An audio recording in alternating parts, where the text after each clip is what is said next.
Կարմիր ժապավենով լավ նորություն մեծ ու փոքր իջևանցիների համար։ Մարզկենտրոնի հիմնովին նորոգված եւ վերափոխված 100 քանդակի զբոսայգում բացվեց մշակութային եւ ժամանցային նոր վայր, որի շինարարությունը սկսվել էր 1 տարի առաջ։ Այսօր մեր համար շատ սպասված եւ ուրախալի օր է,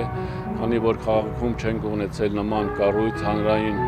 վայր։ Այս կառույցը նախատեսված է քաղաքում մշակութային միջոցառումներ կազմակերպելու թե մեծերի, թե փոքրերի ամբողջ բնակչության համար։ Արդեն այս կառույցը դարձել է մեր իջևանցիների սիրած վայրերից մեկը։ Բազմագործառութային հանրային այս կառույցը իրականություն է դարձել դիմակայունություն ի սկզբանե ծրագրով Սերբիայի կառավարության ֆինանսավորմամբ, ՄԱԿ-ի զարգացման ծրագրի տարածքային կառավարման եւ ենթակառուցվածքների նախարարության եւ Իջևանի համայնքապետարանի գործակցությամբ։ Այն ներառում է ամֆիթատրոն, իր բեմահարթակով, կրթական եւ մշակութային նախաձեռնությունների համար նախատեսված տաղավար եւ խաղահրապարակ։ Ես շատ ուրախ եւ հպարտ եմ, որ Սերբիան մասնակից է այս ծրագրի իրագործմանը, նշում է Հայաստանում Սերբիայի արտակարգ եւ լիազոր դեսպանը, իսկ գործակցությունը կշարունակվի այլ նախագծերով եւս։ Սերբիա-Հայաստան գործընկերությունը բազմավոլորտ է։ Մենք մասնակցություն ունենք տնտեսական, առևտրային եւ զբոսաշրջային նախագծերում, զարգացման ծրագրերում։ Նպատակ ունենք ներդրումներ կատարել նաեւ կրթության ոլորտում եւ շուտով համալսարաններից մեկում կդասավանդվի սերբերեն։ Հետաքրքրված ենք նաեւ տեղական ինքնակառավարման մարմինների հետ գործակցությամբ եւ Իջևանը նույնպես կարող է դրա մասը դառնալ։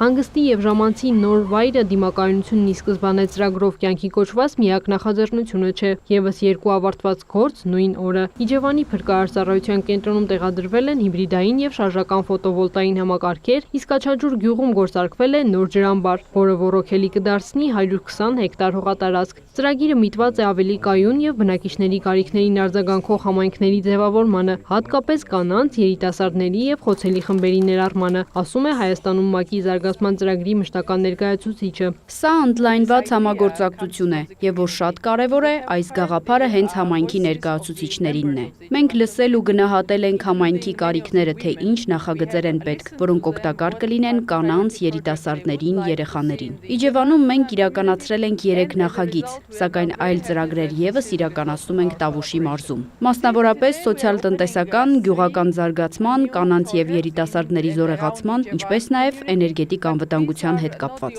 Այս ամենն ուղղված է համայնքներն ավելի դիմակայուն, ներառական եւ կայուն դարձնելու համար։ Քրիստինե Թորոսյան, Գայանե Թամամյան, Վահե Թամամյան, լուրեր։